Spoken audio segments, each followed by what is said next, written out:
Hello दोस्तों, मेरा नाम है सागर और इस वीडियो में हम लोग बात करेंगे इंडियन कॉन्स्टिट्यूशन के आर्टिकल 13 के बारे में। जब हम अपना कॉन्स्टिट्यूशन बना रहे थे, we already had a lot of nations as example जिन्होंने डेमोक्रेटिक एंड ह्यूमैनिटेरियन कॉन्सेप्ट को अडॉप्ट किया था। तो हमारे फाउंडिंग फादर्स के भी एक जुनून था कि even they have to formulate something जो बहुत सारी चीजों को रिफ्लेक्ट करे, जैसे माइनॉरिटीज के राइट्स, यूडीएचआर के प्रिंसिपल्स, फंडामेंटल राइट का कॉन्सेप्ट या फिर इंडिपेंडेंस स्ट्रगल और भी बहुत सारी चीजें। इसलिए कॉन्स्टिट्यूशन बनाते वक्त पार्ट 3 को डिस्कस किया गया था पूरे 38 डेज के लिए। एक तरफ हमारे राइट्स एंड फ्रीडम है और दूसरी तरफ है स्टेट। पार्ट 3 एग्जिस्ट करता है इसी ऑब्जेक्टिव के साथ कि हमारे राइट्स एंड फ्रीडम को स्टेट के आर्बिट्रेरी इन्वेजन से बचाया जा सके। तो इसका मतलब ये हुआ कि हमें स्टेट के एक्शन को इस हिसाब से जज करना चाहिए कि उसका क्या इम्पैक्ट हो रहा है लोगों के राइट्स और उनकी फ्रीडम पे। And this entire concept is your article 13। Basically article 13 fundamental rights से रिलेटेड 4 प्रिंसिपल्स की बात करता है। सबसे पहली बात जो आपको क्लियर करनी है वो ये कि फंडामेंटल राइट कब से एग्जिस्ट करते हैं। फंडामेंटल राइट तब से एग्जिस्ट करते हैं जब से हमारा प्रेजेंट कॉन्स्टिट्यूशन एग्जिस्ट करता है, जो कि है 26 जनवरी 1950। Fundamental rights became operative from and on this date only. Article 13 clause 1 बात करता है प्री कॉन्स्टिट्यूशनल लॉज के बारे में, जो कहता है कि कॉन्स्टिट्यूशन आने से पहले 26 जनवरी 1950 से पहले भी हमारी कंट्री में बहुत सारे लॉज थे एंड कॉन्स्टिट्यूशन आने के बाद वी हैड फंडामेंटल राइट। तो आर्टिकल 13 क्लॉज 1 कहता है कि वो सारे लॉज जो फंडामेंटल राइट्स के साथ कंसिस्टेंट नहीं हैं और फंडामेंटल राइट्स को रिस्पेक्ट नहीं करते, वो सारे लॉज हो जाएंगे void and those laws which are consistent with fundamental rights will remain valid.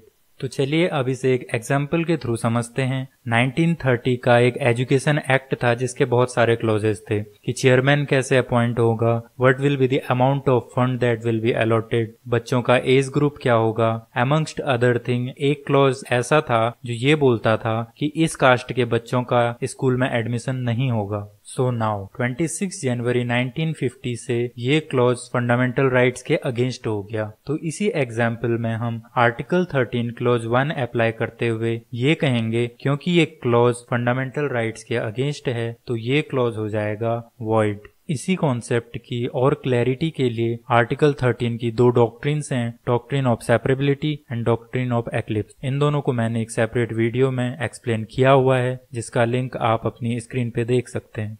Article 13 clause 2 बात करता है पोस्ट कॉन्स्टिट्यूशनल लॉज की, मतलब कॉन्स्टिट्यूशन आने के बाद the state is prohibited. State ऐसा कोई लॉ बना ही नहीं सकता जो कि फंडामेंटल राइट्स के अगेंस्ट हों। अगर होंगे तो वो भी इनकंसिस्टेंट होंगे और वो भी वॉइड होंगे। आर्टिकल 13 क्लॉज 2 में बहुत सारे ट्विस्ट थे और वो सारे सेटल हुए state of Gujarat versus Ambika mills case में।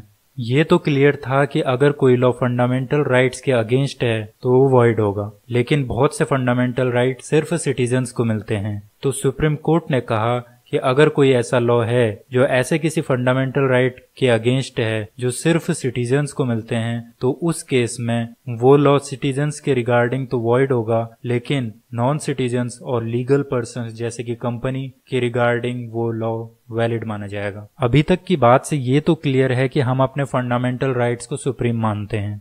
कैसे? हमने कहा कि कॉन्स्टिट्यूशन आने से पहले के जितने भी लॉज हैं, अगर वो हमारे फंडामेंटल राइट्स के साथ इनकंसिस्टेंट हैं तो वो हो जाएंगे वॉइड। फिर हमने कहा कि कॉन्स्टिट्यूशन आने के बाद स्टेट कोई ऐसा लॉ बना ही नहीं सकता जो कि हमारे फंडामेंटल राइट्स पे एडवर्स इफेक्ट डाले। लेकिन अब ये सवाल उठता है, आखिर लॉज का क्या मतलब होता है? जनरली हम ये सोचते हैं कि लेजिस्लेचर के द्वारा बनाए गए लॉज ही आर्टिकल 13 के अंडर कवर होते हैं। तो आर्टिकल 13 क्लॉज 3 लॉ टर्म को डिफाइन करते हुए ये क्लियर करता है कि वो सारे तरह के लॉज जो एक सिटीजन्स के लीगल राइट्स को अफेक्ट कर सकते हैं, वो सारे लॉज कवर होंगे आर्टिकल 13 के अंदर। तो by laws, ordinances, notifications, regulations, ये सारे लॉज कवर होंगे आर्टिकल 13 के अंदर। But remember there are 2 exceptions to it. First, generally सारे एडमिनिस्ट्रेटिव और एग्जीक्यूटिव ऑर्डर्स कवर होंगे आर्टिकल 13 के अंदर, बट अगर उनका नेचर सिर्फ इंस्ट्रक्शन के लिए है और सिर्फ गाइडिंग है तो तब वो आर्टिकल 13 के अंदर कवर नहीं होंगे। And the second is the personal law. Personal law article 13 के अंडर कवर नहीं होंगे।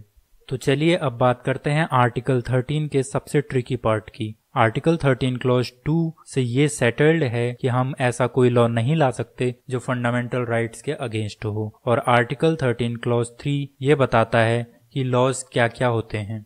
So now answer this. Suppose कि ये एक एक्ट है और मैं इसमें अमेंडमेंट के थ्रू एक प्रोविजन ऐड कर देता हूँ या फिर किसी एक प्रोविजन को मॉडिफाई कर देता हूँ, और अब ये दोनों प्रोविजन जो हैं फंडामेंटल राइट्स के अगेंस्ट हो जाते हैं। तो अब आप ये बताइए कि क्या अमेंडमेंट्स भी कवर होंगे आर्टिकल 13 के अंदर? तो चलिए इन 4 एग्जाम्पल के थ्रू हम देखते हैं कि क्या अमेंडमेंट्स को भी आर्टिकल 13 के अंडर चैलेंज किया जा सकता है। तो सबसे पहले आया शंकरी प्रसाद केस। इसमें सुप्रीम कोर्ट ने ये कहा कि आर्टिकल 13 में जो लॉ की मीनिंग है वो कॉन्स्टिट्यूशनल अमेंडमेंट को कवर नहीं करती। इसका सीधा मतलब ये हुआ कि हम कॉन्स्टिट्यूशनल अमेंडमेंट को आर्टिकल 13 के अंडर चैलेंज नहीं कर सकते हैं। इसके बाद आया गोलकनाथ केस। गोलकनाथ केस में सुप्रीम कोर्ट ने कहा कि the power of judicial review is supreme, even the constitutional amendment can be challenged under article 13। So Golaknath case के बाद जुडिशियरी की पावर सब्सटेंशियली इंक्रीज हो गई थी। तो इसके बाद गवर्नमेंट लेके आती है 24th कॉन्स्टिट्यूशनल अमेंडमेंट एक्ट, जिसके थ्रू वो आर्टिकल 13 में क्लॉज 4 को ऐड कर देती है, जो ये कहता है कि अगर पार्लियामेंट कोई अमेंडमेंट लाती है आर्टिकल 368 को एक्सरसाइज करते हुए तो उसको आर्टिकल 13 के अंदर चैलेंज नहीं किया जा सकता। फाइनली आता है केशव नंदा भारती केस, जिसमें सुप्रीम कोर्ट ये कहता है कि किसी भी कॉन्स्टिट्यूशनल अमेंडमेंट को आर्टिकल 13 के अंदर चैलेंज नहीं किया जा सकता। आर्टिकल 13 क्लॉज 4 सिंपली ये कहता है कि अगर कोई अमेंडमेंट आर्टिकल 368 के अंदर लाया गया है तो उसको आर्टिकल 13 के अंदर चैलेंज नहीं किया जा सकता। अगर वो फंडामेंटल राइट्स को वॉयलेट कर रहा है, फंडामेंटल राइट्स के साथ इनकंसिस्टेंट है, तब भी उसको आर्टिकल 13 के अंदर चैलेंज नहीं किया जा सकता। तो ये था आर्टिकल 13। उम्मीद करता हूँ आपको ये वीडियो पसंद आई होगी। अगर आपको ये वीडियो पसंद आई है तो प्लीज़ लाइक करें, और अगर आपको कोई डाउट है वीडियो से रिलेटेड तो प्लीज़ मुझे कमेंट बॉक्स में लिख के ज़रूर बताएं। Thank you.